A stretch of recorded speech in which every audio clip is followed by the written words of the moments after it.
الحمد لله الذي وحده والصلاة والسلام على من لا نبي بعده وبشانه قال جل وعلا إن الله وملائكته يصلون على النبي يا أيها الذين آمنوا صلوا عليه وسلموا تسليما اللهم صل على محمد وعلى آل محمد كما صليت على إبراهيم وعلى آل إبراهيم إنك حميد مجيد اللهم بارك على محمد وعلى آل محمد كما باركت على إبراهيم وعلى آل إبراهيم إنك حميد مجيد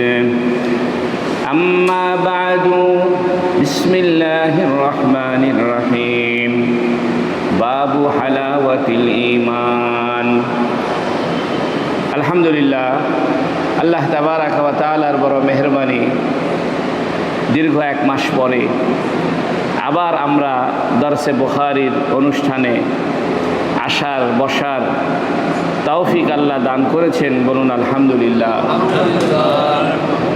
আজকের যে হাদিসটি পড়া হবে এই হাদিসের শিরোনাম অধ্যায় ইমাম বুখারী নির্বাচন করেছেন হালাওয়াতুল ঈমান, ঈমানের স্বাদ বা ঈমানের মিষ্টতা। ইমাম বুখারী রাহিমাহুল্লাহ ইতিপূর্বে যে অধ্যায় আলোচনা করেছিলেন সেটি হলো হুব্বুর রাসূল সাল্লাল্লাহু আলাইহি ওয়াসাল্লাম মিনাল ঈমান, অর্থাৎ রাসূলুল্লাহ সাল্লাল্লাহু আলাইহি ওয়াসাল্লামের প্রতি ভালোবাসা এটা ঈমানের অংশ। কেউ যদি নবী আলাইহিস সালামকে ভালো না বাসে তাহলে তার ঈমান পরিপূর্ণ হবে না। এখন ইমাম বুখারী যে শিরোনাম দিয়েছেন সেটি হলো ঈমানের স্বাদ, অর্থাৎ রাসূল সাল্লাল্লাহু আলাইহি সাল্লামের ভালোবাসা যদি কারো অন্তরে থাকে তাহলেই সে ঈমানের স্বাদ পাবে। ঈমানের একটা মজা আছে, ঈমানের একটা মিষ্টতা আছে, স্বাদ আছে। এই স্বাদ নবী সাল্লাল্লাহু আলাইহি সাল্লামের মহব্বত যার অন্তরে থাকবে সেই ব্যক্তি ঈমানের স্বাদ পাবে, ঈমানের মজা পাবে। এখন প্রশ্ন হলো, ঈমানের মজা এটাই তো কোনো খাওয়ার জিনিস না, কারণ মজা পাইতে হইলে জিহ্বাই দিতে হয়, মিষ্টি, টক, ঝাল, তিতা। তো ঈমানের এই স্বাদ এটা কি অনুভূতিগত নাকি এটা রূপক অর্থে ব্যবহার করেছেন? অনেক মুহাদ্দিসিনে কেরাম বলেছেন যে এটা রূপক অর্থে, কিন্তু সুফিয়ায়ে কেরাম, আল্লাহর অলিগণ, আহলুল্লাহ, আউলিয়ায়ে কেরাম, বুজুর্গানে দিন, তারা বলেছেন যে না, ঈমানের স্বাদ এটা অনুভূতিগত স্বাদ। রসগোল্লা খাইলে যেমন মিষ্টি লাগে, করলা খাইলে যেমন তিতা লাগে, তো ঈমানের একটা মিষ্টি স্বাদ আছে। সুবহানাল্লাহ। এই জন্য সুফিয়ায়ে কেরাম, বুজুর্গানে দিন, আল্লাহর অলি, তারা বলেন কেউ যদি রাসূলের মহব্বত অন্তরে রাখে এবং রাসূল সাল্লাল্লাহু আলাইহি ওয়াসাল্লামের সুন্নত মতো চলে, আল্লাহর জিকির করে, দরুদ শরীফ পড়ে, তাহলে তার জিহ্বার ভিতরে এক ধরনের স্বাদ, মিষ্টি মিষ্টি স্বাদ অনুভূত হবে। এটার বাস্তব একটা ঘটনা শোনেন। আমার একজন পরিচিত ব্যক্তি, তিনি গিয়েছিলেন চট্টগ্রাম নানুপুর মাদ্রাসায়। সে মাদ্রাসায় 24,000 বার আল্লাহ আল্লাহ জিকিরের মজলিস হইত রমজান মাসে। অর্থাৎ রমজান মাসে ওই মাদ্রাসার মসজিদে সকাল 10টা থেকে 12টা পর্যন্ত আল্লাহ আল্লাহ আল্লাহ আল্লাহ জিকিরের মজলিস হইত। ওই বেচারা ওই মজলিসে গিয়েছে। এক সপ্তাহ পরে আমাকে বলতেছে, হুজুর আমার থুতু এখন মিষ্টি লাগে। অর্থাৎ আমার মুখের ভিতরে আমি এখন মিষ্টি মিষ্টি স্বাদ পাইতেছি, মনে হয় যেন আমার জিহ্বার ভিতরে চিনি দিয়ে রাখছে। এর দ্বারা বোঝা যায় যে বাস্তব অর্থেই ইমানের একটা স্বাদ আছে, এটা অনুভব করা যায়। স্বাদ দুই রকম, একটা স্বাদ হইল জিহ্বার স্বাদ, একটা হলো অন্তরের মজা, অন্তরের আনন্দ। যাদের বিবাহ হয় নাই এদেরকে যদি বিবাহের কথা বলা হয় মজা লাগে কি না? মজা লাগে, তো খুব মজা লাগে। বেতন পাওয়ার আগের দিন বা বেতন হাতে পাইলে মজা লাগে কি না? পকেট ভর্তি নতুন চকচকা টাকা থাকলে মজা লাগে কি না? লাগে। একই রকমভাবে হজে যাবেন, হজ করতে যাবেন, এখনো যান নাই, তো হজ করতে যাওয়ার আগের থেকেই একটা মজা লাগে কি না? মজা লাগে। যাওয়ার পরেও কি লাগে? মানুষ বলে যে কাবা ঘর তওয়াফ করে মদিনা শরীফে গিয়ে রাসূলুল্লাহ সাল্লাল্লাহু আলাইহি সাল্লামকে সালাম দিয়ে এই মজা পাইছি, খুব আনন্দ পাইছি। তাহলে একটা হলো অন্তরের স্বাদ, অন্তরের মজা, অন্তরের আনন্দ। রাসূল সাল্লাল্লাহু আলাইহি সাল্লামকে কেউ যদি মহব্বত করতে পারে, রাসূল সাল্লাল্লাহু আলাইহি সাল্লামের প্রতি দরুদ পাঠ করে, রাসূল সাল্লাল্লাহু আলাইহি সাল্লামের সুন্নত মতো চলে, তাহলে তার অন্তরে এক ধরনের আনন্দ অনুভব হয়। এটাই হলো হালাওয়াতুল ঈমান। আর এই আনন্দটা অতিরিক্ত হইলে তার জিহ্বার ভিতরেও এই স্বাদ সৃষ্টি হতে পারে। বোঝা গেল আগের অধ্যায় ছিল, আগের আলোচনা ছিল রাসূল সাল্লাল্লাহু আলাইহি সাল্লামের ভালোবাসা। এখন ইমাম বুখারী বলছেন যে ইমানের স্বাদ, অর্থাৎ যে নাকি রাসূলকে ভালোবাসবে সে কি পাবে? ইমানের স্বাদ পাবে। কি বলে দেখেন তো? অবিহি ক্বালা হাদ্দাসানা মুহাম্মদ ইবনুল মুসান্না ক্বালা হাদ্দাসানা আব্দুল ওয়াহাব আস-সাকাফি ক্বালা হাদ্দাসানা আইয়ুব আন আবি ক্বালাবাতা আন আনাস রাদিয়াল্লাহু আনহু আনিন নবী সাল্লাল্লাহু আলাইহি ওয়াসাল্লাম। ইমাম বুখারী বলেন, আমাকে হাদিস শুনিয়েছে মুহাম্মদ বিন মুসান্না। তিনি বলেন আমাদেরকে হাদিস শুনিয়েছে আব্দুল ওয়াহাব আস-সাকাফি। তিনি বলেন আমাদেরকে হাদিস শুনিয়েছে আইয়ুব। তিনি বলেন আমাদেরকে হাদিস শুনিয়েছে আবু কালাবা। তিনি বলেন আমাকে হাদিস শুনিয়েছে হযরতে আনাস। হযরতে আনাস বলেন রাসূলুল্লাহ সাল্লাল্লাহু আলাইহি সাল্লাম বলেছেন। তাহলে ইমাম বুখারী নবীর থেকে যে হাদিসটা আজকে বর্ণনা করবেন, সেই হাদিসটি তিনি 5 জন ওস্তাদের পরে নবীর থেকে হাদিসটা পেয়েছেন। কি বলছেন? সালাসুন মান কুন্না ফিহি ওয়াজাদা হালাওয়াতাল ঈমান। সালাসুন, 3টা বিষয়। মান কুন্না ফিহি, যে ব্যক্তির ভিতরে থাকবে, ওয়াজাদা হালাওয়াতাল ঈমান, সে ঈমানের স্বাদ পাবে, মজা পাবে। সুবহানাল্লাহ। কয়টা জিনিস? 3টা জিনিস। কি কি? আইয়াকুনাল্লাহু ওয়া রাসূলুহু আহাব্বা ইলাইহি মিম্মা সাওয়াহুমা।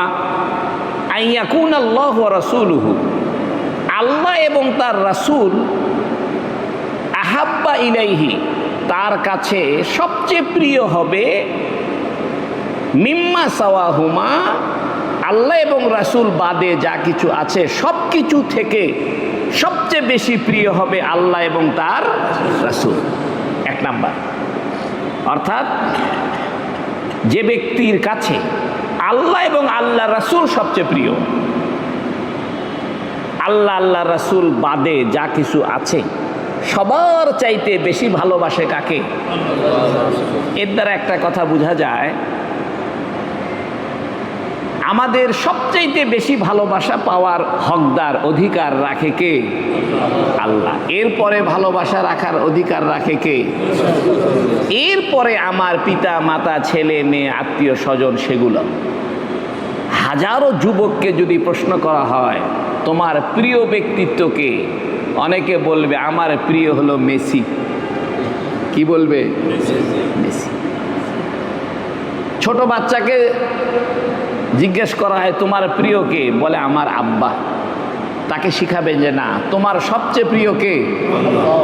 ছোটবেলা থেকেই সন্তানকে শিখাইতে হবে যে তোমার কাছে সবচাইতে প্রিয় কে? আল্লাহ, এবং আল্লাহর পরে সবচেয়ে প্রিয় কে? রাসূল। 1 নাম্বার। 2 নাম্বারে ওয়া ইউহিব্বাল মারআ লা ইউহিব্বুহু ইল্লা লিল্লাহ, সে কোনো মানুষকে শুধুমাত্র আল্লাহর জন্যই ভালোবাসবে। মানুষকে ভালোবাসবে কি জন্য? আল্লাহর জন্য। একটা মানুষ দেখতে কালো, গরিব, তারপরেও সে তাকে ভালোবাসে, সে ঈমানদার, অতএব আল্লাহর জন্যই তাকে কি করে? ভালোবাসে। এই জন্য আমাদের ভালোবাসার মাপকাঠি হবে আল্লাহর জন্য। কি জন্য? আমরা একজন অপরকে ভালোবাসবো, পছন্দ করব কিসের ভিত্তিতে? তাহলে বোঝা গেল আল্লাহ আল্লাহর রাসূল বাদেও অন্য কাউকে ভালোবাসা যাবে, তবে সেই ভালোবাসাটা হবে কিসের ভিত্তিতে? আল্লাহর ভিত্তিতে। একটা প্রশ্ন হচ্ছিল যে আমরা যদি আল্লাহ আল্লাহর রাসূলকেই ভালোবাসি, আমাদের স্ত্রী, পিতামাতা, সন্তান, এদেরকে কি ভালোবাসবো না? বলছে অবশ্যই ভালোবাসবে, তবে তাদেরকে যে ভালোবাসবে এই ভালোবাসার মাপকাঠি হলো আল্লাহ। তাই বলছে নবী সাল্লাল্লাহু আলাইহি সাল্লাম বলছেন ওয়া ইউহিব্বাল মারআ লা ইউহিব্বুহু ইল্লা লিল্লাহ, সে ব্যক্তি কাউকে ভালোবাসে শুধুমাত্র কিসের জন্য? আল্লাহর জন্য। তাহলে 1 নম্বরে সবচেয়ে বেশি ভালোবাসবে কাকে? আল্লাহ আল্লাহ রাসূলকে। তারপরে 2 নম্বরে অন্য কাউকে ভালোবাসবে একমাত্র কার জন্য? আল্লাহর জন্য। 3 নম্বরে ওয়া আন ইয়াকরাহা আন ইয়াউদা ফিল কুফরি কামা ইয়াকরাহু আন ইউকযাফা ফিন নার। ওয়া আন ইয়াকরাহা, সে অপছন্দ করবে, কারণ ভালোবাসার বিপরীত হলো অপছন্দ করা। ওয়া আন ইয়াকরাহা, সে অপছন্দ করবে, আন ইয়াউদা ফিল কুফরি, কুফরিতে ফিরে যাওয়া। কুফরিতে কাফের হয়ে যাবে সে, এটাকে খুব অপছন্দ করে। কেমন অপছন্দ? কামা ইয়াকরাহু আন ইউকযাফা ফিন নার, জাহান্নামে ফেলে দেওয়া যেমন সে অপছন্দ করে, ঈমান থেকে কুফরিতে চলে যাওয়াকে সে এরকম অপছন্দ করে। তাহলে সব মিলে জিনিস কয়টা? 3টা। 1 নম্বরে সবচাইতে বেশি ভালোবাসবে আল্লাহ আল্লাহর রাসূলকে। 2 নম্বরে অন্য কাউকে ভালোবাসবে শুধু কার জন্য? আল্লাহর জন্য। 3 নম্বরে সে কুফরিতে ফিরে যাওয়াকে অপছন্দ করবে, যেমন নাকি তার কাছে জাহান্নামে ফেলে দেওয়াটা অপছন্দ। এখন কথা হলো, জাহান্নামে ফেলে দেওয়ার সাথে কুফরিতে চলে যাওয়ার সম্পর্ক কি? তো বলছে কাফের হয়ে যাওয়ার ব্যাপারে সে ভয় থাকে, ভীত থাকে যে আমি আর কুফরিতে ফিরে যাব না। কুফরিতে ফিরে যাওয়া মানেই আমি ফিরে গেলাম কোথায়? জাহান্নামে। বাস্তবেই তাই, যারা কুফরিতে নিমজ্জিত এরা দুনিয়াতেই জাহান্নামে নিমজ্জিত। দেখেন, আমরা যদি সকল ক্ষেত্রে আল্লাহ আল্লাহর রাসূলকে বেশি ভালোবাসি, আর আল্লাহ আল্লাহর রাসূল বাদে যারা আছে তাদের সবাইকে ভালোবাসবো শুধুমাত্র কার জন্য? আল্লাহর জন্য। নূহ আলাইহিস সালাম, তার ছেলে যখন পানির জাহাজে উঠতে চাইছে, যখন বন্যা আরম্ভ হয়ে গিয়েছে, তখন নূহ আলাইহিস সালামের ছেলের নাম ছিল কেনান। তখন কেনান যখন পানিতে ডুবে যাচ্ছিল, তখন নূহ আলাইহিস সালাম তাকে নৌকাতে উঠানোর চেষ্টা করেছে। আল্লাহ বলতেছে, ইয়া নূহ, হে নূহ, ইন্নাহু লাইসা মিন আহলিক, এই কেনান তোমার সন্তান, তোমার পরিবারভুক্ত নয়। অর্থাৎ তুমি তোমার ছেলেকে ভালোবাসবা আল্লাহ রসুলের কারণে। যেহেতু তোমার ছেলে আল্লাহর প্রতি কুফরি করেছে, এই জন্য এই ছেলেকে আর ভালোবাসার তোমার দরকার নাই। এই জন্য আমাদের মহব্বত, আমাদের ভালোবাসা সব কিছু হবে কার ভিত্তিতে? আল্লাহর ভিত্তিতে। এখান থেকে একটা মাসালা বের হয়, কেউ যদি কাফের হয়ে যায় তাহলে সে তার পিতামাতার সম্পত্তির ভাগ পাবে না। কেন পাবে না? কারণ সম্পত্তির ভাগ এটা মহব্বতের সাথে সম্পর্ক, ভালোবাসার সাথে সম্পর্ক, পিতা পুত্রের সাথে সম্পর্ক, শরীয়তের বিধান। যখন কেউ কাফের হয়ে গেল তাহলে সে আর তার পিতামাতার সম্পদের অংশীদার হবে না। আল্লাহ পাকের নবী মুহাম্মদুর রাসূলুল্লাহ সাল্লাল্লাহু আলাইহি সাল্লাম ঈমানের স্বাদ পাওয়ার একটা নীতিমালা ঘোষণা করে দিলেন যে তোমরা যদি ঈমানের স্বাদ পাইতে চাও তাহলে তিনটা কাজ করো। এক নম্বরে আল্লাহ রাসূলকে সবচেয়ে বেশি ভালোবাসতে হবে। দুই নম্বরে অন্য কাউকে ভালোবাসতে চাইলে আল্লাহর জন্যই ভালোবাসতে হবে। তিন নম্বরে কুফরিতে ফিরে যাওয়াটা এমন অপছন্দনীয় হবে যেমন নাকি তাকে জাহান্নামে ফেলে দেওয়া, আগুনে ফেলে দেওয়া তার কাছে অপছন্দ, এইরকম অপছন্দ সে করে কুফরিতে ফিরে যাওয়াকে। অর্থাৎ একজন মানুষের অন্তরে যখন ঈমান প্রবেশ করে তাহলে সে আর কখনো মুরতাদ হবে না, কখনো সে আর ধর্ম ত্যাগ করে চলে যাবে না। এখান থেকে আরেকটা মাসালা বের হলো, যারা মুরতাদ হয়ে যায়, ইসলাম থেকে ফিরে চলে যায়, ইসলাম বাদ দিয়া অন্য ধর্ম গ্রহণ করে অথবা নাস্তিক হয়ে যায়, বোঝা যাবে যে তাদের অন্তরে ঈমান ছিলই না। কারণ ঈমান থাকলে পরে সে কখনো কুফরিতে ফিরে যাইতে পারতো না। এই জন্য যারা মুরতাদ হয়েছে এরা আগের থেকেই কাফের ছিল, বাইরে বাইরে শুধু বলে বেড়াইতো আমি মুসলমান, কিন্তু পরবর্তীতে প্রকাশ পেয়েছে আসলে সে কি নয়, মুসলমান নয়। একটা জটিল কথা আপনাদেরকে বলবো, আপনাদের মনোযোগ দরকার। রাজি আছেন? সবাই বলেন। মনোযোগ না দিলে জিনিসটা বুঝবেন না। একদিন রাসূল সাল্লাল্লাহু আলাইহি সাল্লামের সামনে এক ব্যক্তি খুতবা দিচ্ছিল, ভাষণ দিচ্ছিল। খুতবা মানে ভাষণ। সে বলতেছিল, মাইয়ুতি আল্লাহ ওয়া রাসূলহু ফাকাদ রাশাদা, যে ব্যক্তি আল্লাহ এবং আল্লাহর রাসূলের আনুগত্য করলো সে সঠিক পথ পেল। ওয়া মা ইয়াসিহিমা, যে ব্যক্তি এই উভয়ের অনুগত্য হলো না, আনুগত্য করলো না, সে ধ্বংস হলো। অর্থাৎ লোকটা ভাষণ দেওয়ার সময় আল্লাহর আনুগত্যের ব্যাপারে আল্লাহ রাসূলের নাম উল্লেখ করেছে। সে বলেছে মাইয়ুতি আল্লাহ ওয়া রাসূলাহু, যে আল্লাহ এবং তার রাসূলের অনুগত্য করে। এখানে আল্লাহর নামও সে নিয়েছে, রাসূলের নামও। কিন্তু আল্লাহর নাফরমানি করে যারা করে তাদের ব্যাপারে বলার সময় আল্লাহ রাসূলের নাম নেয় নাই, জমির বা সর্বনাম ব্যবহার করেছে।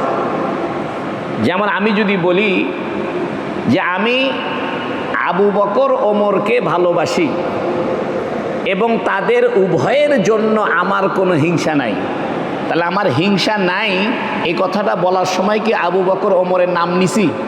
কি বলছি? সর্বনাম ব্যবহার করেছি। উভয়, সে, তারা, তোমরা। ওই বক্তা যে নাকি নবীজির সামনে কথা বলছিলেন, ভাষণ দিচ্ছিলেন, তিনি ওই ভাষণের সময় বললেন, যে ব্যক্তি আল্লাহ আল্লাহ রাসূলের আনুগত্য করবে সে সঠিক পথ পাইল। বলা দরকার ছিল যে ব্যক্তি আল্লাহ আল্লাহ রাসূলের আনুগত্য করলো না সে ধ্বংস হলো, বিপদগামী হলো। সে এ কথা না বলে বলেছে যারা এই দুইজনের, এই উভয়ের সর্বনাম ব্যবহার করছে, এই উভয়ের নাফরমানি করলো। তখন নবী বলছেন, বিসাল খতিব আনতা, তুমি খুব খারাপ বক্তা। অর্থাৎ তুমি আনুগত্যের ব্যাপারে আল্লাহ আল্লাহ রসুলের নাম নিলে, আর পরবর্তীতে আল্লাহ আল্লাহ রসুলের নাম না নিয়ে সেখানে সর্বনাম ব্যবহার করলে। এই সর্বনাম ব্যবহার করার কারণে নবী তাকে বললেন যে তুমি খুব ভালো বক্তা না। অর্থাৎ আল্লাহ এবং আল্লাহর রাসূলকে তুমি সর্বনাম দিয়ে কি করলা? উল্লেখ করলে। কথাটা কি বুঝতে পারছেন? কিন্তু নবী কিন্তু নিজেই এখানে সর্বনাম ব্যবহার করছে। নবী নিজেই বলতেছে, আইয়াকুন আল্লাহ রাসূল আহাব্বা ইলাইহি, আল্লাহ আল্লাহ রসুল তার কাছে প্রিয় হবে, মিম্মা সাওয়া হুমা, আল্লাহ আল্লাহ রসুল ছাড়া। বলা দরকার ছিল মিম্মা সাওয়া আল্লাহ ওয়া রাসূলিহি। অর্থাৎ নবী সাল্লাল্লাহু আলাইহি ওয়াসাল্লাম প্রথমে আল্লাহ এবং আল্লাহ রাসূল এই দুইটা শব্দ উল্লেখ করেছেন, বাক্যের শেষে আসে আর আল্লাহ আল্লাহ রাসূলের শব্দ দুইটা উল্লেখ করেন নাই। না করে কি ব্যবহার করেছেন? সর্বনাম ব্যবহার করেছেন। তাহলে প্রশ্ন হলো, ওই খতিবকে নবী দোষারোপ করলো এবং সেই কাজ নবী নিজেই এখানে করলো। কথাটা কি বুঝাইতে পারলাম? বুঝতে পারছেন কি? এটা একটা গুরুত্বপূর্ণ একটা প্রশ্ন। যে নবী অন্য হাদিসের ভিতরে এক সাহাবী সে বলতেছিল, যে ব্যক্তি আল্লাহ আল্লাহ রাসূলের আনুগত্য করলো, এখানে আল্লাহর নামও নিল, রাসূলের নামও নিল, সে সঠিক পথ পেল। আর যে ব্যক্তি উভয়ের নাফরমানি করলো, এখানে বলা দরকার ছিল যে ব্যক্তি আল্লাহ আল্লাহ রাসূলের, তা বলেনি। কি বলছে? উভয়ের সর্বনাম ব্যবহার করছে। এ কারণে নবী তাকে ভর্ৎসনা করেছে যে তুমি আল্লাহ আল্লাহ রাসূল শব্দের জায়গায় এখানে সর্বনাম ব্যবহার করাটা তোমার ঠিক হয়নি। আল্লাহ আল্লাহ রাসূল শব্দটা পুনরায় বলা দরকার ছিল। কিন্তু নবী তো নিজেই এখানে সর্বনাম কি করেছেন? ব্যবহার করেছেন। এটার উত্তর কি হবে? যে এক সাহাবীর ব্যাপারে নবী ভৎসনা করলেন, অথচ ওই কাজ নবী নিজেই করলেন। এটার উত্তর দিচ্ছে, ওইখানে ছিল আনুগত্য করা আর আনুগত্য না করা, আর এখানে হলো ভালোবাসা। এখানে কি? ভালোবাসা। ভালোবাসার বিপরীত হলো ঘৃণা করা। তা আল্লাহ আল্লাহ রাসূলকে ঘৃণা করা, এই কথাটাই তো খারাপ। এই জন্য আল্লাহ আল্লাহ রাসূল শব্দের সাথে ঘৃণা শব্দ যাতে সংযুক্ত না হয়, এই জন্য নবী এখানে সর্বনাম ব্যবহার করেছেন। কথাটা বুঝতে পারলাম আমি? এর দ্বারা বোঝা যায়, যদি কারো নাম আপনি নেন এবং সেটা যদি প্রশংসার যোগ্য হয়, তাহলে তার নামটা বারবার নেওয়া ভালো। আর যদি প্রশংসার যোগ্য না হয়, তাহলে তার নামটা বারবার নেওয়া দরকার নাই। যেমন আপনি বললেন, মনে করেন একজন ব্যক্তির নাম আব্দুল্লাহ, তো আপনি বলতেছেন আব্দুল্লাহ খুব ভালো ছেলে, আব্দুল্লাহ বড় আলেম, আব্দুল্লাহ একজন হাফেজ, আব্দুল্লাহ একজন দানশীল। এখানে বারবার আব্দুল্লাহ শব্দ নেওয়াটা প্রশংসনীয়। আর এক ব্যাপারে বলতেছেন যে আব্দুল্লাহ চোর, আব্দুল্লাহ ঘুষ খায়, আব্দুল্লাহ জেনা করে, আব্দুল্লাহ ডাকাতি করে। তো এই যে খারাপ কথাগুলো বারবার তার নাম না নিয়ে, একবার নাম নিয়ে পরবর্তীতে সর্বনাম ব্যবহার করা উত্তম। এই জন্য নবী আলাইহিস সালাম ওইখানে ছিল আল্লাহর আনুগত্য করা আর আনুগত্য না করা, ওটা স্পষ্ট করার জন্য নবী বলছেন যে তোমার ওইখানে সর্বনাম ব্যবহার না করে স্পষ্ট করে বলে দাও যে যারা আল্লাহ আল্লাহর রাসূলের আনুগত্য করবে তারা সঠিক পথ পাবে, আর যারা আল্লাহ আল্লাহ রাসূলের আনুগত্য করবে না তারা সঠিক পথ পাবে না। ওটা ক্লিয়ার করে দেওয়ার জন্য নবী সেখানে বলছেন যে তুমি এখানে সর্বনাম ব্যবহার করো না। আর এইখানে নবী সর্বনাম ব্যবহার করেছেন, এখানে যদি সর্বনাম ব্যবহার না করে তাহলে অর্থ দাঁড়াবে যারা আল্লাহ আল্লাহ রসুলকে ঘৃণা করে। তো ঘৃণা করা এটা আল্লাহ আল্লাহ রসুলের সাথে কি হয় না, যায় না, খাপ খায় না, উপযোগী হয় না, সম্মানজনক হয় না। এই জন্য নবী এখানে কি ব্যবহার করেছেন, সর্বনাম ব্যবহার করেছেন। এখান থেকে একটা বোঝা যায় যে ঘৃণার কথা, খারাপ কথা কারো নামে যদি আসে তার নামটা বারবার না নিয়ে একবার নিলেই যথেষ্ট। মনে করেন আপনি কারো বদনাম করার দরকার পড়ছে, তাহলে একবার তার নাম নেন যে আব্দুল্লাহ খুব খারাপ, সে কিন্তু ডাকাতিও করে, সে কিন্তু চুরিও করে, সে কিন্তু ব্যভিচারও করে, সে কিন্তু মদও খায়, সে কিন্তু ডাকাতিও করে। বারবার আর আব্দুল্লাহ বলার দরকার নাই। আর যদি প্রশংসন জায়গা হতো তাহলে বারবার নেওয়াটাই কি হতো, উত্তম হতো। এই জন্য কোরআন হাদিসে যেখানে আল্লাহ দয়া করে, ক্ষমা করে, সেখানে আল্লাহ তার নিজের নাম বারবার উল্লেখ করছেন। আর যেখানে শাস্তি দেওয়ার কথা আছে, আযাব দেওয়ার কথা আছে, এখানে আল্লাহ তার নিজের নাম সর্বনাম দিয়ে উল্লেখ করে। অর্থাৎ আল্লাহ বুঝাইতে চায় যে আমি তোমাদেরকে শাস্তি দেওয়ার জন্য প্রস্তুত হয়ে নাই, শাস্তি দেওয়াটা আমার পছন্দ নয়। এই জন্য শাস্তির কথা বলতে যায় আল্লাহ তার নিজের নাম আল্লাহ না বলে কি বলে, সর্বনাম ব্যবহার করে। কথাটাকে বুঝাইতে পারলাম আমি? হাদিসটা শেষ।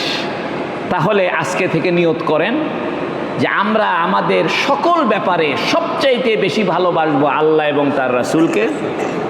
অন্য কাউকে যদি ভালোবাসি দুনিয়াবি কোনো স্বার্থ নাই। কিসের স্বার্থে? আল্লাহর স্বার্থে। যেমন আপনারা এখানে এসেছেন আমার মহব্বতে না আল্লাহ আল্লাহ রসুলের মহব্বতে? রসুলের মহব্বত। আমার কি দাম আছে?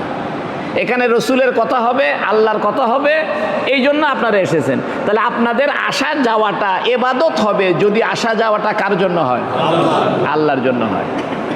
আপনি একজন মানুষকে দান করলেন, ওই মানুষকে খুশি করার নিয়তে দান করিয়েন না। কাকে খুশি করার জন্য? কারণ আপনি জীবনে মানুষকে খুশি করতে পারবেন না। আপনি যদি একজনকে 10,000 টাকা দেন, সে মনে মনে বলবে 15,000 দিল না কেন? আপনার ছোট ভাই, বোন, মা, বাবা, এদেরকে হয়তো আপনি টাকা দিয়েছেন, এরপরেও আপনার মা, বাবা, ছেলে, সন্তান, স্ত্রী, স্বামী এদের অন্তরে থাকতে পারে যে আমাকে আরো দিল না কেন। কিন্তু আল্লাহর কোনো চাহিদা নাই। এই জন্য আল্লাহর সামান্য ইবাদত করলেই আল্লাহ খুশি হয়ে যায়, কারণ আল্লাহর বেশি ইবাদতের কোনো চাহিদা নাই। আল্লাহু আকবার। কথাটা কি বুঝাইতে পারলাম? এই জন্য দুনিয়াবি যত কাজ করবেন সকল কাজের ক্ষেত্রে কাকে খুশি করার নিয়তে করবেন? কিতাবে লিখেছে কেউ যদি আল্লাহকে খুশি করার জন্য কোনো কাজ করে, আল্লাহ পাক এই উসিলায় ওই লোককেও আপনার উপরে খুশি বানায় দিবে। মনে করেন আপনি একটা লোককে 100 টাকা দিলেন, মনে মনে নিয়ত করলেন আল্লাহ খুশি হবে, দেখবেন ওই লোকও আপনার উপর খুশি হয়ে যাবে। আর যদি 200 টাকা দিয়েছেন, মনে মনে নিয়ত করেছেন এই লোকটা যেন আমার উপরে খুশি হয়, এই লোক খুশি হবে না। এই লোক মনে মনে বলবে 200 টাকা দিয়ে কিছু হয়, এই বাজারে 300 টাকা দিত। এই হলো কারবার। কথাটা বুঝে গেছে? আমরা দুইটা কথা বুঝলাম, সেটা হলো সকল ক্ষেত্রে কাকে ভালোবাসবো, আর অন্যান্য কর্মগত ক্ষেত্রে অন্য মানুষকে ভালোবাসার ক্ষেত্রে খেয়াল রাখবো কার ভালোবাসা? আল্লাহর ভালোবাসা। একটা রিক্সাওয়ালা, আমি কানজগাড়ি থেকে এই মসজিদে এসেছি 20 টাকা রিক্সা ভাড়া, আমি যদি তাকে 25 টাকা দিই আর মনে মনে নিয়ত করি আল্লাহ খুশি হবে, তাহলে ওই রিক্সাওয়ালাও আমার উপর খুশি হবে।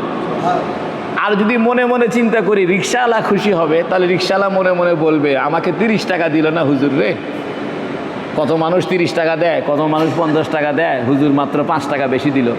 এই জন্য আপনি মানুষকে কোনোদিন খুশি করতে পারবেন না, কিন্তু আল্লাহকে খুশি করতে পারবেন, কারণ আল্লাহ আপনার খুশির মুখাপেক্ষী না।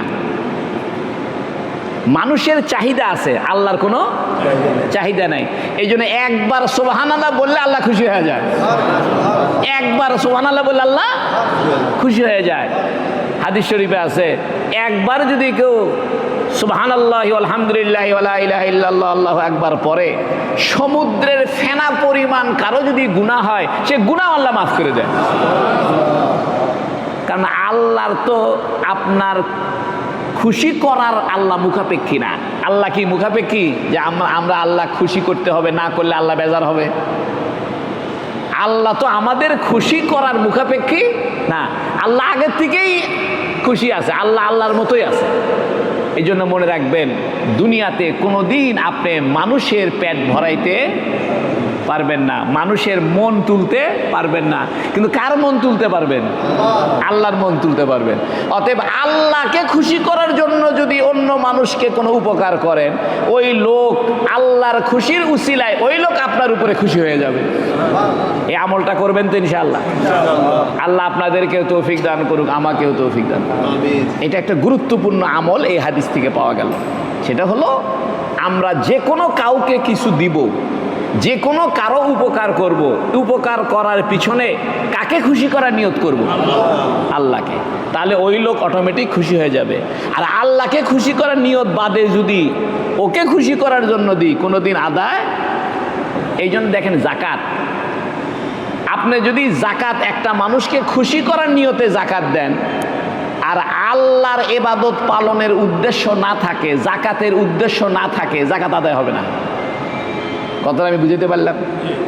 মনে করেন একটা লোককে আপনি 10,000 টাকা দিয়েছেন খুশি করার নিয়তে, তুমি খুশি থাকো, কিন্তু জাকাত দেওয়ার নিয়ত করেনি, জাকাত আদায় হবে না। জাকাত আদায় হবে কখন? যখন আপনি জাকাত দেওয়ার নিয়ত করবেন। আর জাকাত দেওয়ার নিয়ত করা মানে কাকে খুশি করা? আমরা যে জাকাত দিই, মানুষকে খুশি করার জন্য না আল্লাহকে খুশি করার জন্য? মনে রাখবেন, এই জন্য সমস্ত ইবাদত, আমরা যে নামাজ পড়ি মানুষকে খুশি করার জন্য, আল্লাহকে খুশি করার জন্য। আমরা যে রোজা রাখি মানুষকে ভালো হওয়া, মানুষের কাছে ভালো হওয়ার জন্য না আল্লাহর কাছে ভালো হওয়ার জন্য? এই জন্য ইবাদতের মূল কথাই হলো, তুমি যে কাউকে ভালোবাসো না কেন, এই ভালোবাসাটার পিছনে লক্ষ্যবস্তুকে আল্লাহ আমাদেরকে সমস্ত কাজকর্মে, কাউকে দান করা, কারোর সঙ্গে ভালো কথা বলা, কাউকে হাদিয়া দেওয়া, কাউকে ধার দেওয়া, কারো কোনো উপকার করা, সকল কাজের ভিতরে কাকে খুশি করার নিয়ত করার তৌফিক দান করুক। আলহামদুলিল্লাহ। এইবার আরেকটা হাদিস শোনেন, আপনাদের কষ্ট হচ্ছে না তো? বাবুন আলামাতুল ঈমান হুব্বুল আনসার। আনসারদের ভালোবাসা ঈমানের আলামত। দেখেন, আগে বলল ঈমানের স্বাদ, এখন বলতেছে আনসারদের ভালোবাসা ঈমানের চিহ্ন। অর্থাৎ যার অন্তরে আনসারদের মহব্বত আছে, আনসার বুঝেন তো, যারা মদিনার অধিবাসী, মদিনায় যারা ছিল আগের থেকে, মক্কা থেকে যারা গিয়েছে এরা হলো মুহাজির, আর এদেরকে যারা সাহায্য করেছে তারা আনসার। নবী সাল্লাল্লাহু আলাইহি সাল্লাম বলছেন যে আনসারদেরকে ভালোবাসা এটা ঈমানের কি আলামত। প্রশ্ন হলো, আগের অধ্যায় ছিল ঈমানের স্বাদ, ঈমানের মিষ্টি, ঈমানের মজা। ঈমানের মজা ওই লোক পাবে যে লোক 3টা কাজ করবে। আল্লাহ রসুলকে সবচেয়ে বেশি ভালোবাসবে, 2 নম্বর দুনিয়াতে কাউকে কিছু দিবে, নিবে, করবে, ধরবে, কাউকে ভালোবাসবে, তবে একমাত্র কার জন্য করবে? 3 নম্বর, সে ব্যক্তি কুফরিতে ফিরে যাওয়াকে অপছন্দ করে, যেমন সে আগুনে ফেলে দেওয়াকে অপছন্দ করে। এটার সাথে আনসারের ভালোবাসার কি সম্পর্ক? হচ্ছে আনসাররা মুহাজিরদেরকে ভালোবাসছে কার জন্য? আল্লাহর জন্য। আনসাররা, মদিনার আনসাররা, এরা যে মুহাজিরদেরকে ভালোবাসছে আল্লাহ আল্লাহ রসুলের জন্য ভালোবাসছে। এই জন্য ইমাম বুখারী এখানে শিরোনাম নিয়ে আসছে যে আনসারদের ভালোবাসা ঈমানের অংশ। অর্থাৎ নবী ইমাম বুখারী দেখায় দিল যে আনসারেরা একটা জাতি, তারা কিছু মানুষ আনসার মদিনার অধিবাসী, এরা মুহাজিরদেরকে ভালোবাসছে, চেনে না জানে না, কোনো আত্মীয়তার সম্পর্ক নাই, কিচ্ছু নাই, জীবনে দেখা সাক্ষাৎ হয় নাই, এদের জন্য বাড়ি দিয়ে দিছে, বাগান দিয়ে দিয়েছে, দুইটা বউ থাকলে বলছে যে বউ তোমার পছন্দ হয় তালাক দিয়ে দিচ্ছে, এই বউ বিয়ে করে তাকে দিয়ে দিছে, ব্যবসা প্রতিষ্ঠান দিয়ে দিছে, টাকা পয়সা দিয়ে দিছে, সব কিছু দিয়ে দিয়েছে। কি জন্য? আল্লাহ আল্লাহ রসুলের জন্য। তাই ইমাম বুখারী বলতেছে যে ইমানের স্বাদ পাইছে আনসাররা। কারা পাইছে? আনসাররা। এই জন্য আনসারদেরকে ভালোবাসা ইমানের অংশ। প্রশ্ন হতে পারে মুহাজিরদেরকে ভালোবাসতে হবে না? ইমাম বুখারী বলল আলামাতুল ইমান হুব্বুল আনসার, আনসারদেরকে ভালোবাসা ইমানের আলামত, তো মুহাজিরদেরকে ভালোবাসতে হবে না? এখানে বলতেছে যে আনসারদেরকে ভালোবাসলে মুহাজিরদের ভালোবাসা অটোমেটিক হয়ে যাবে। কারণ আনসাররা কাকে ভালোবাসেন? আপনি যখন আনসারকে ভালোবাসছেন, তাহলে আনসাররা যাকে ভালোবাসে তাকেও আপনার কি করতে হবে? হয়ে গেছে। আরবিতে একটা কবিতার লাইন আছে, হাবিবুল হাবিবি হাবিবুল, প্রেমাস্পদের প্রেমিকাও প্রেমের অধিকার রাখে, প্রেমিকার প্রেমাস্পদও প্রেমের অধিকার রাখে। হাবিবুল হাবিবি হাবিবুল, আপনি যে মেয়েকে ভালোবাসেন ওই মেয়ে যা যা পছন্দ করে আপনি সেটাও তো তার জন্য পছন্দ করেন।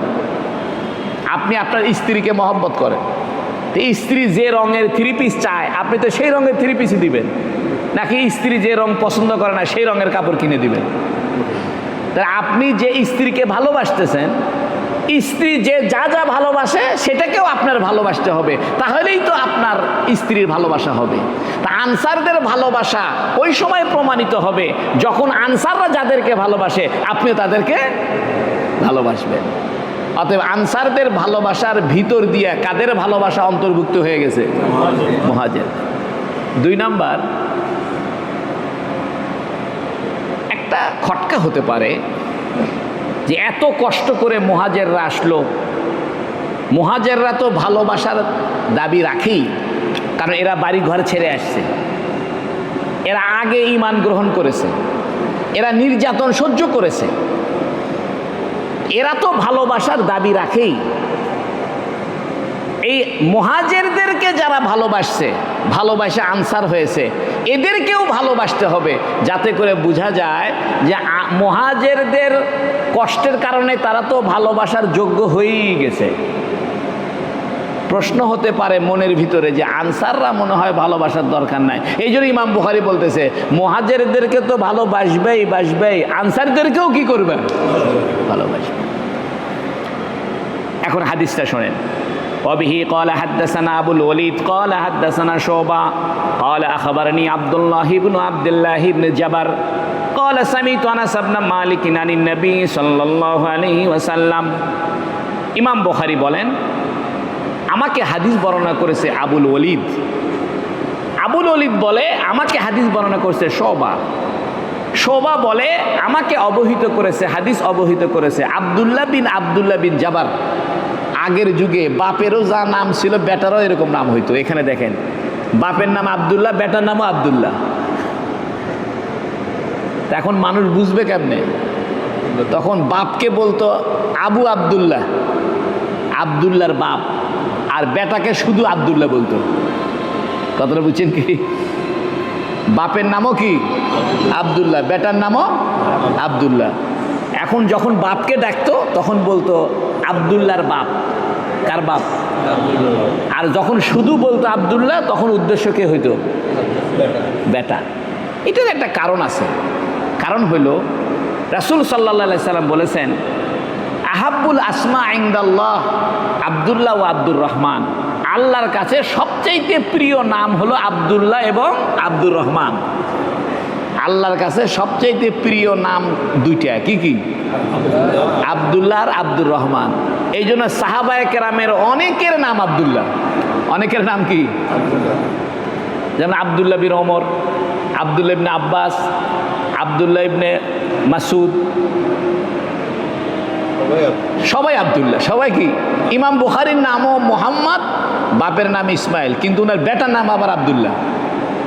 এই জন্য ইসলামী জগতে অনেক মানুষের নাম আপনি পাবেন কি নামে? আব্দুল্লাহ নামে।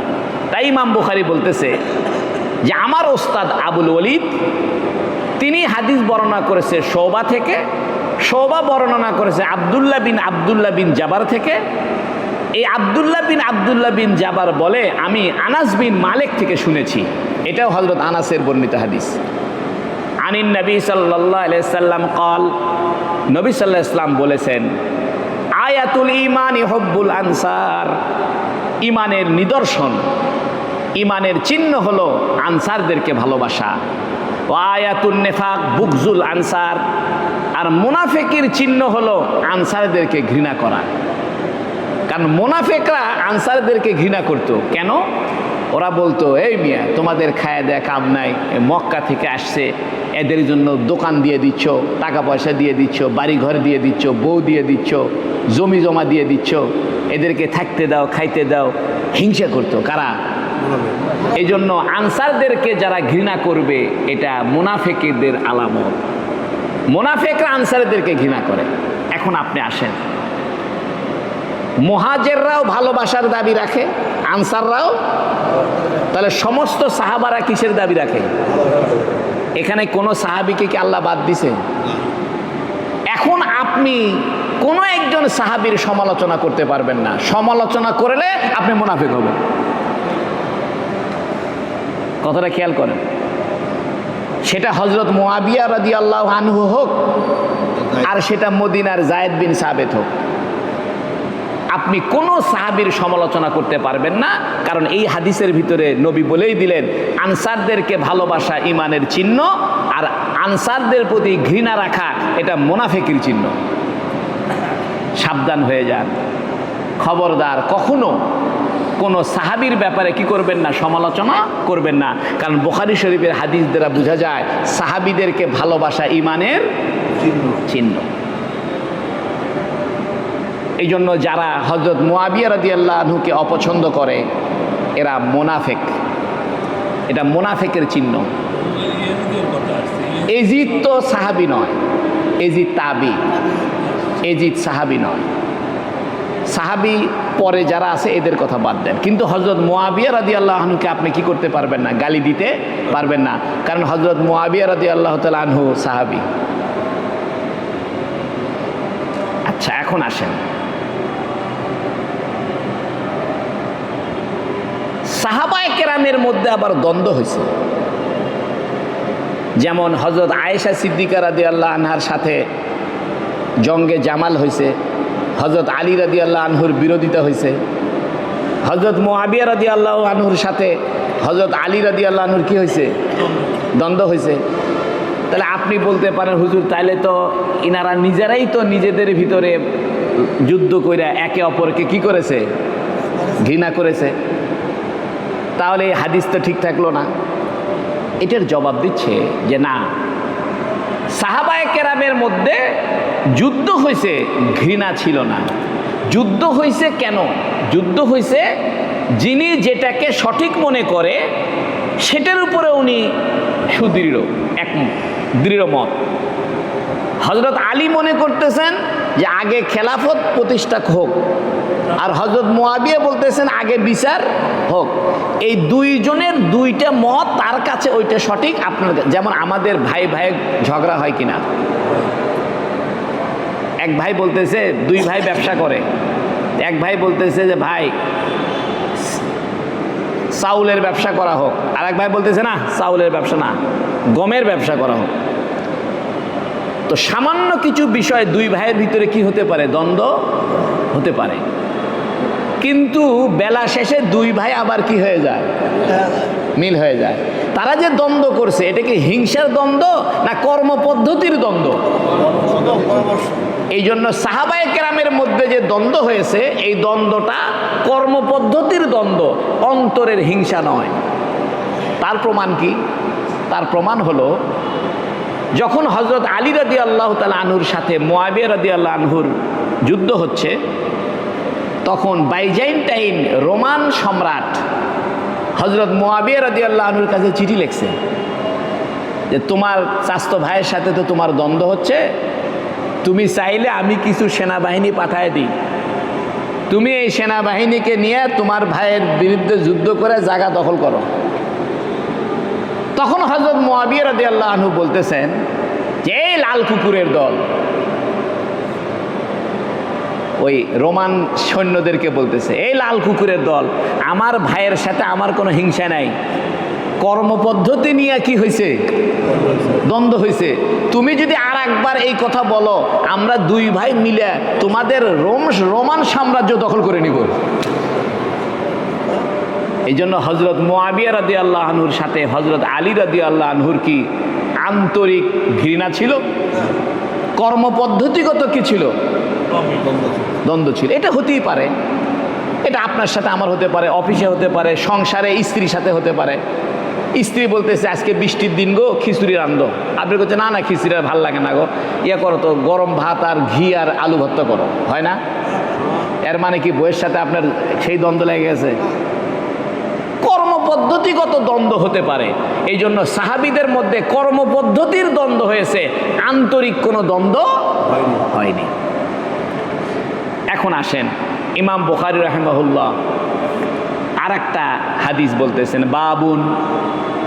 ইমাম বুখারী এখানে শিরোনাম, অধ্যায়, অনুচ্ছেদ, বাব মানে অনুচ্ছেদ, অনুচ্ছেদ লিখছেন, কিন্তু এখানে কোনো শিরোনাম দেয়নি। কথাটা খেয়াল করেন, খালি লিখছে অনুচ্ছেদ, লিখে ফাঁকা রাখছে, ফাঁকা রাখে হাদিস আনছে। কিন্তু ইমাম বুখারী এইরকম সচরাচর করে না। অনুচ্ছেদ লেখে একটা হেডিং লিখতে হবে, তো হেডিং লিখে তারপরে কি আনবে, হাদিস আনবে। কিন্তু ইমাম বুখারী এখানে শুধু অনুচ্ছেদ লিখছে, কোনো হেডিং বর্ণনা না করে কি আনছে, হাদিস। বলছে উনি এটা কেন করছে? এটার অনেক উত্তর, তার মধ্যে গুরুত্বপূর্ণ উত্তর 5টা। 1 নম্বর হলো, এটা পূর্ব অধ্যায়ের এটা একটা পরিচ্ছেদ, পূর্বের অধ্যায় ছিল তার এটা কি পরিচ্ছেদ, অর্থাৎ পূর্বের অধ্যায় কিছু কথা বাদ গেছে, সেই কথাটাকে এখানে এই হাদিসের মধ্যে আনবে। এই জন্য শুধু অনুচ্ছেদ লেখছে, কোনো শিরোনাম লেখেনি। 2 নম্বরে, ইমাম বুখারী মাঝে মাঝে তার বুখারী শরীফে শুধু অনুচ্ছেদ লিখে ছেড়ে দেয়, কোনো শিরোনাম আনে না। উদ্দেশ্য হলো যে আপনারা চিন্তা ভাবনা করে একটা শিরোনাম এখানে বানান। এই জন্য বুখারী শরীফ এটা গবেষকদের কিতাব, এটা সাধারণ পাবলিকের জন্য বুখারী শরীফ লেখা হয়নি। সাধারণ পাবলিকের জন্য ইমাম বুখারী আলাদা কিতাব লিখছে, আল কিতাবুল মুফরাদ, আল আদাবুল মুফরাদ, এগুলো সাধারণ পাবলিকের জন্য লিখছে, কিন্তু এইটা লিখছে গবেষক আলেমদের জন্য। এই জন্য ইমাম বুখারী এখানে শুধু অনুচ্ছেদ, বাব, অনুচ্ছেদ লিখে ছেড়ে দিছে, ফাঁকা রাখছে। তোমরা চিন্তা ভাবনা করে আগের হাদিস আর পরের হাদিস মিলায়া এখানে গবেষণা করে এখানে একটা শিরোনাম বসাও। 3 নাম্বার, ইমাম বুখারী কখনো কখনো শুধু অনুচ্ছেদ লেখে, শিরোনাম লেখে না। না লেখে উদ্দেশ্য হলো যে এখানে একটা গুরুত্বপূর্ণ ফায়দা আছে, অর্থাৎ এখানে গুরুত্বপূর্ণ একটা কথা আছে, এটা চিন্তা করে তোমরা দেখো। আসেন দেখি হাদিসটা পড়ি। ওয়াবিহি ক্বালা হাদাসানা আবুল ইয়ামান ক্বালা হাদাসানা শুআইবুন আনিজ যুহরি ক্বালা আখবারনা আবু ইদ্রিস আইজুল্লাহ ইবনে আব্দুল্লাহ আন্না উবাদাত ইবনে সামিত। ইমাম বুখারী বলে আমাকে হাদিস বর্ণনা করেছে আবুল ইয়ামান। আবুল ইয়ামানের ওস্তাদ শুআইব, শুআইবের ওস্তাদ যুহরি, যুহরির ওস্তাদ আবু ইদ্রিস, তাকে আইজুল্লাহ বলা হয়। আবু ইদ্রিস আইজুল্লাহর ওস্তাদের নাম হলো ওবাদা বিন সামিত রাদিয়াল্লাহু আনহু। এই হাদিসটা ওবাদা বিন সামিত বর্ণনা করেছেন। কি বলতেছেন?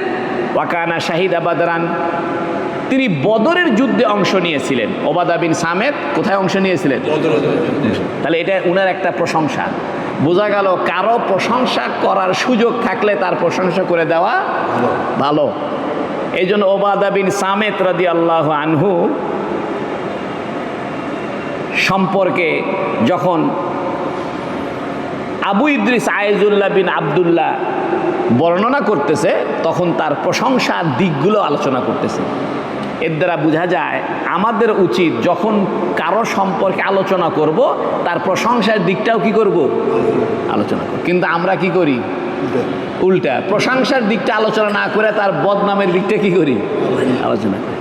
সাহাবায়ে কেরাম দেখেন, একটা সাহাবিক দেখাইতে পারবেন না যে কারো বদনাম করছেন। আচ্ছা, এই যে ওবাদা বিন সামেত, এর কি কোনো দোষ কি নাই? কিন্তু তার দোষ না দেখে তার প্রশংসা করতেছে যে ওবাদা বিন সামেত খুব ভালো মানুষ, সে কোথায় অংশ নিছে? বদরে। ওহু আহাদুন নুকাবা লাইলাতাল আকাবা। এই ওবাদা বিন সামেত সে হলো নকিবদের একজন। নকিব কাকে বলে? নকিব মানে দলনেতা। অর্থাৎ কোনো দল কোথাও যুদ্ধে যাবে অথবা কোনো খবরাখবর নিতে যাবে, যাওয়ার জন্য যারা অগ্রবর্তী দল আগে ভাগে পৌঁছে খবর নিয়ে আসে তাদেরকে নকিব বলে। এই জন্য জাহাজের যে ক্যাপ্টেন তাকেও আরবিতে নকিব বলে, কারণ জাহাজের ক্যাপ্টেন সে জাহাজের আগে আগে থাকে, সে দলনেতা, জাহাজ পরিচালনা করতেছে, এদেরকে নকিব বলে। ঘটনাটা খুলে বলি। হুজুর সাল্লাল্লাহু আলাইহি সাল্লামের যখন নবুয়তের 11তম বছর, কত বছর? 11তম বছর, তখন 6 জন সাহাবী, নবীর একটা নিয়ম ছিল হজের মৌসুমে ইসলামের দাওয়াত দিতেন। নবী হওয়ার আগের থেকে কিন্তু হজের কাজ চালু আছে। এটা ইব্রাহিম আলাইহিস সালাম থেকে হজের কাজ চালু আছে, বরং আদম আলাইহিস সালাম থেকে হজের কাজ চালু আছে। তবে ইব্রাহিম আলাইহিস সালাম এটাকে প্রাতিষ্ঠানিক রূপ দিয়েছে। তো নবী যখন নবী হয় নাই তখনও হজ হইতো, নবী হওয়ার পরেও হজ আরম্ভ, হজ চলতেছে। তো নবী করতে কিন্তু হজের সময় তো বহু দেশ থেকে লোকজন আসে, তো নবী মিনার প্রান্তরে যাইতেন, যায়া ওই তাবুতে যা ইসলামের দাওয়াত দিতেন। বর্তমানে যে তবলিগ জামাত দাওয়াত দেয় এটা হাদিস থেকে প্রমাণিত, কারণ তবলিগ আলারা যে ঘরে ঘরে যা দাওয়াত দিচ্ছে, এটা নবীও ওই হজের মৌসুমে মিনার তাবুতে যা কি করতেন? দাওয়াত দিতেন। ওই 6 জনকে দাওয়াত দিছিলেন নবী। এই 6 জন মদিনা থেকে হজ করতে আসছে, এই 6 জন মুসলমান হয়ে গেছে। সুবহানাল্লাহ। এরা সর্বপ্রথম মদিনার মুসলমান। কয়জন? 6 জন। নবুয়তের 11তম বছর। পরের বছর নবুয়তের 12তম বছর। এই 12তম বছরে আরো 12 জন মুসলমান হয়েছে। কয়জন মুসলমান হয়েছে? 12 জন। নবুয়তের 13তম বছরে 70 থেকে 75 জন মুসলমান হয়েছে। এই যে নবুয়তের 12তম বছরে 12 জন মুসলমান হইল, এই ঘটনাকে বলে আকাবায়ে উলা। আকাবা মানে 2 পাহাড়ের মাঝখানে সমতল ভূমিকে আকাবা বলে। আকাবায়ে উলা অর্থাৎ প্রথম মিনার প্রান্তরে মুসলমান হয়েছে 12 জন। ওই 6 জন তো মুসলমান হয়েছে প্রথমবারে, পরের বারে এই 12 জন হয়েছে, তার পরের বারে হয়েছে 75 জন সমেত, মহিলা টহিলা সহ। মহিলা ছিল 3 জন, 72 জন পুরুষ আর 3 জন মহিলা। এই 75 জন মুসলমান হয়েছিল আকাবার দ্বিতীয় অনুষ্ঠানে। ওই যে 12 জন মুসলমান হয়েছিল, নবী আলাইহিস সালাম এই 12 জনকে দলনেতা বানায় দিয়েছিল যে তোমরা 12 জন মদিনাতে কি করবে? ইসলাম প্রচার করবে। পরের বছরে যখন 75 জন মুসলমান হইল, তখন হযরত আব্বাস নবীর চাচা ওই 75 জনকে বলল যে আমাদের ভাজতে তোমাদের দেশে গেলে তোমরা কি আশ্রয় দিবে? কারণ মক্কায় আমাদের অসুবিধা, মক্কায় মারে ধরে, আমাদেরকে ঠিকমতো ইসলামের কাজ করতে দেয় না। তখন এই 75 জন বলল যে কোনো অসুবিধা নেই, আমরা মদিনার লোক, আপনি মদিনায় আসেন, আমরা জান দিয়ে, মাল দিয়ে, সময় দিয়ে, জীবন দিয়ে আপনাকে সাহায্য করব। এর পরের বছর নবী আলাইহিস সালাম হিজরত করে চলে গেলেন। এই যে 12 জন দলনেতা ছিল, এই দলনেতাকে নকিব বলে। একজনকে কি বলে? 12টা নকিব। 12 জন কি? এই ওবাদা বিন সামেত এই 12 নকিবের একজন। প্রশংসা করতেছে, ওয়াহু আহাদুন নুকাবা লাইলাতাল আকাবা। অর্থাৎ ওবাদা বিন সামেত আকাবায়ে উলা যে 12 জন যে মুসলমান হয়েছে তাদের মধ্যে উনি ছিলেন, আর পরবর্তী যে 75 জন মুসলমান হয়েছে তার মধ্যেও কি উনি ছিলেন। উনি বলতেছেন আন্না রাসূলুল্লাহ সাল্লাল্লাহু আলাইহি ওয়াসাল্লাম قال, নবী সাল্লাল্লাহু আলাইহি ওয়াসাল্লাম বলেছেন, ওয়া হাওলাহু ইসাবাতুম মিন আসহাবিহি, নবীর আশেপাশে কিছু সাহাবীরা বসেছিল। ওই যে 75 জন মুসলমান হয়েছে, এরা নবীর আশেপাশে বসে আছে। বাইউনি, নবী বললেন আমার হাতে বায়াত হও, আমার হাতে বায়াত হও। বায়াত মানে চুক্তিবদ্ধ হও। কি চুক্তি? আলা আল্লাহ তুশরিকু বিল্লাহ শাইআ, আল্লাহর সঙ্গে কারো শিরিক করবে না, 1 নাম্বার। ওয়ালা তাসরিকু, 2 নম্বর চুরি করবে না। 3 নম্বর ওয়ালা তাজনু, জেনা করবে না। 4 নম্বর ওয়ালা তাকতুলু আওলাদাকুম, তোমরা তোমাদের সন্তানদেরকে হত্যা করবে না। ওয়ালা তাতু বিবুহতানিন তাফতারুনাহু বাইনা আইদিকুম ওয়া আরজুলিকুম, এবং তোমরা তোমাদের নিজেদের পক্ষ থেকে কোনো মিথ্যা কথা বানায়া বলবে না। যেখানে মিথ্যা কথা বানায়া বলা এটাকে বলে বহতান, আর সত্য কথা অগোচরে বলার নাম গীবত।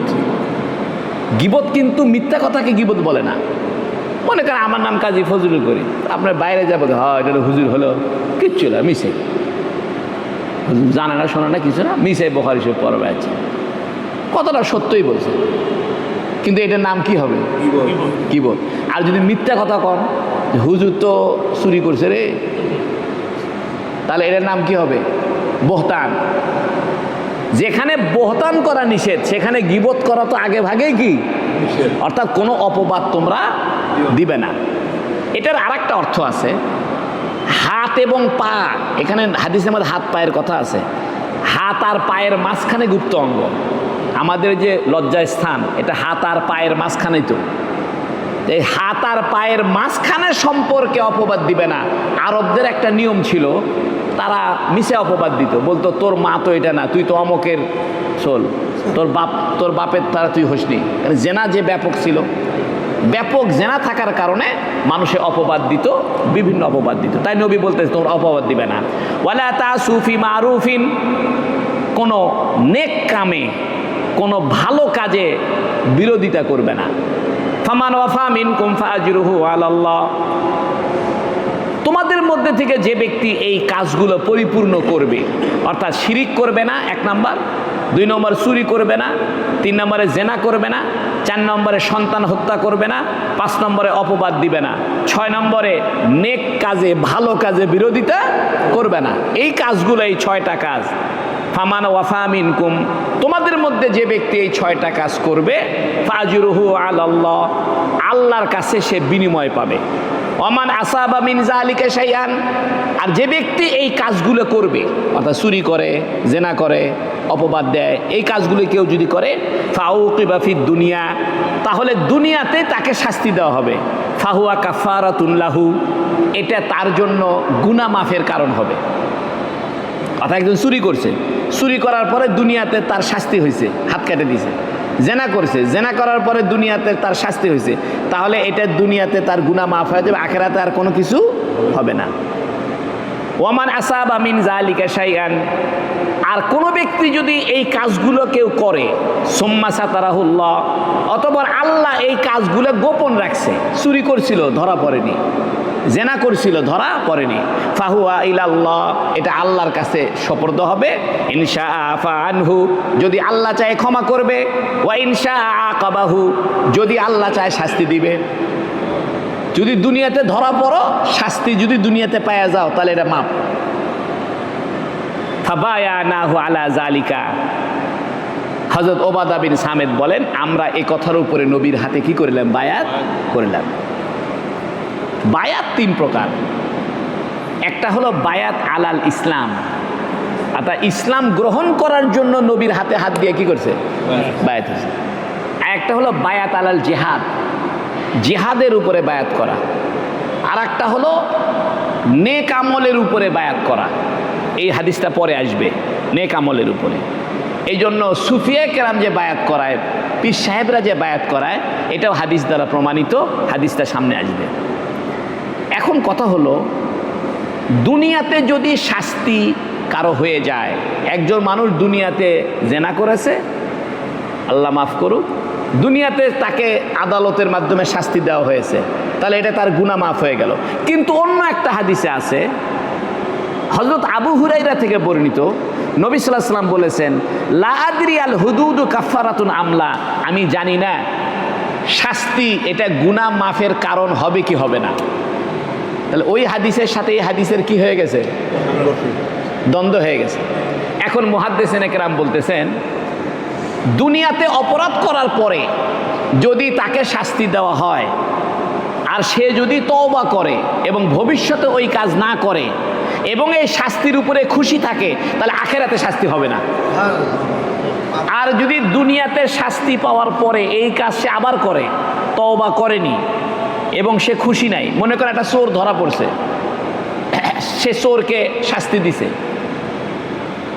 এখন সে মনে মনে খুশি নাই এবং তওবাও করেনি, মনে মনে চিন্তা করছে শাস্তি হচ্ছে কি হয়েছে, আবার করব। জেনা করছে, জেনা করে তাকে ধরা পড়ছে, ধরা পড়ে তাকে শাস্তি দিছে, এখন সে শাস্তির উপরে খুশি নাই অথবা তওবা করেনি, তাহলে এই দুনিয়ার শাস্তি দিয়ে আখেরাতের শাস্তি মাফ হবে না। প্রশ্ন হলো যে দুনিয়াতে যদি কেউ অপরাধ করে, এই অপরাধের শাস্তি যদি দুনিয়াতে হয়ে যায়, তাহলে আখেরাতে আবার শাস্তি হবে কি হবে না? এটা হলো প্রশ্ন। এটার উত্তর হলো, দুনিয়াতে যদি শাস্তি হয়, হওয়ার সময় যদি সে তওবা করে এবং ভবিষ্যতে আর না করে এবং সে এই শাস্তির উপরে খুশি থাকে, তাহলে আখেরাতে আর কি হবে না? শাস্তি হবে না। মনে করেন একজনের মৃত্যুদণ্ড, কথার কথা, একজন মানুষকে খুন করছে, আদালত জজ সাহেব তাকে মৃত্যুদণ্ড দিছে, তাহলে দুনিয়ার তো শাস্তি পেয়ে গেল, আবার আখেরাতে আবার শাস্তি হবে কি হবে না? করছে এই যে মৃত্যুদণ্ড প্রাপ্ত আসামি ফাঁসির কাস্টে ঝুলল, সে যদি এই শাস্তির সময় তওবা করে যে আমি যা করছিলাম ভুল করছিলাম, শাস্তি আমি খুশি মনে মাথা পেতে নিলাম, তাহলে আখেরাতে আর তার কি হবে না? শাস্তি হবে না। এছাড়া যদি শাস্তি পাওয়ার পরে তওবা না করে, মনে মনে ওই অপরাধ করার আরো নিয়ত রাখে, তাহলে আখেরাতেও তার কি হবে? শাস্তি হবে। আর একটা কথা হলো, এখানে শিরিক কথার কথা না বলতো যে তোমরা বায়াত করো যে আনতুমিনু বিল্লাহ, আল্লাহর প্রতি ঈমান আনবে, তা না বলে বলতেছে শিরিক করবে না। এখানে সবগুলা নেতিবাচক শব্দ, নাবাচক শব্দ। শিরিক করবে না, চুরি করবে না, জেনা করবে না, হত্যা করবে না, অপবাদ দিবে না, নেক কাজে নাফরমানি করবে না, এই জন্য অন্যগুলো যেহেতু না না না না না নাবাচক শব্দ, এই জন্য এখানে ঈমানের ব্যাপারে নাবাচক শব্দ আনে বলছে কি করবে না? শিরিক করবে। তাছাড়া যদি বলতো বায়াত করো যে তোমরা ঈমান আনবে, তারপরে চুরি করবে না, তাহলে বাক্যটা মিল খাইতো না। তাহলে বাক্যের এক অংশ হয়তো হ্যাঁ বাচক আর এক অংশ হয়তো না বাচক। এই জন্য পুরা বাক্যের মিল রাখার জন্য পুরা বাক্যটাকে কি করেছে? এই জন্য এখানে নামাজ পড়ার কথা, রোজার কথা, জাকাতের কথা কিছু বলেনি।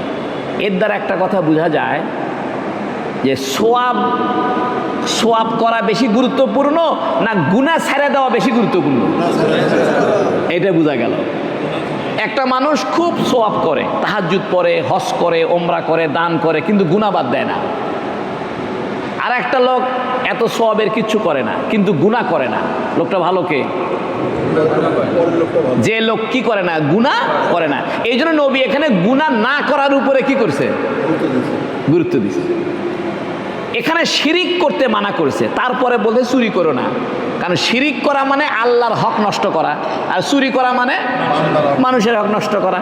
তারপরে জেনার কথা বলছে, মানুষের হক নষ্ট করা, চুরি করলে মানুষের সম্পদের ক্ষতি হয়, আর জেনা করলে মানুষের বংশধারার কি হয়?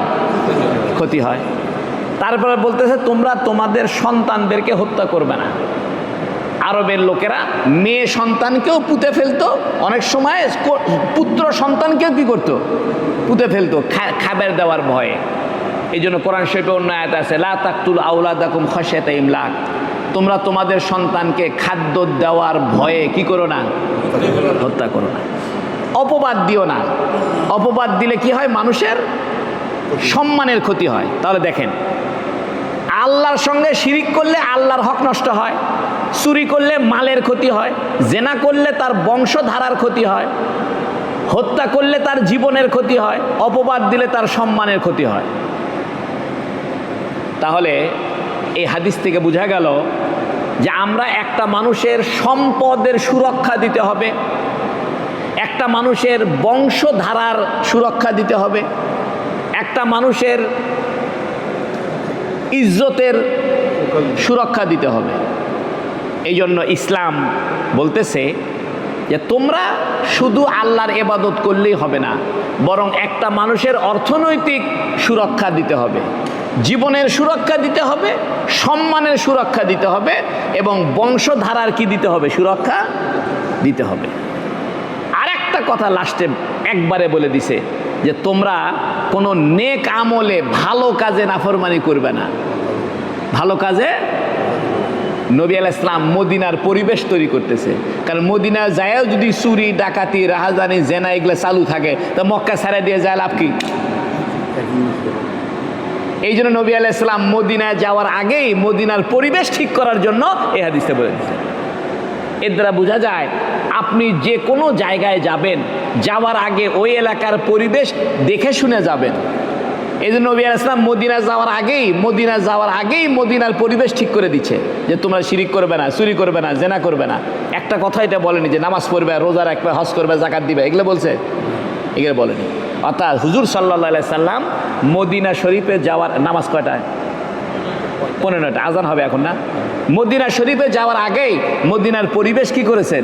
সুন্দর করেছেন। আল্লাহ রাব্বুল আলামিন আমাদের সবাইকে হাদিসগুলো বুঝার, আমল করার তৌফিক দান করুক, বলুন আমিন। দরুদ শরীফ পড়ে আল্লাহুম্মা সাল্লি আলা সাইয়্যিদিনা মাওলানা মুহাম্মদ।